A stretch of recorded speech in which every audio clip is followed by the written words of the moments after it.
महाराष्ट्रातील एक दिग्गज नेता आणि आम्हा सर्वांचा देव या ठिकाणी हरपलेला आहे. शब्द फुटत नाहीत, विश्वास पण या ठिकाणी बसत नाही. ही सकाळी ही बातमी आम्हाला त्या ठिकाणी कळाली. अक्षरशः आमच्या दोन शब्द सुद्धा ठिकाणी निघत नव्हते. दादाचं व्यक्तिमत्व संबंध महाराष्ट्राला तुम्हा सर्वांना त्या ठिकाणी माहित आहे. एक निर्मळ मनाचे, एक निर्भळ व्यक्तिमत्व, स्पष्ट बोलणारे, सर्वांवर प्रेम करणारे, सर्व जाती धर्माला न्याय देणारे आणि या लातूर जिल्ह्यावरती त्यांनी प्रचंड मोठं प्रेम या लातूर जिल्ह्यावरती त्या ठिकाणी दाखवलेलं आहे. तुम्ही पाहत असाल एका सर्वसामान्य कार्यकर्त्याला सुद्धा मंत्री करण्याचं काम दादांनी त्या ठिकाणी केलं.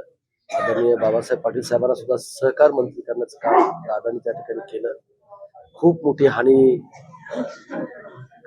या महाराष्ट्राची या ठिकाणी झालेली आहे.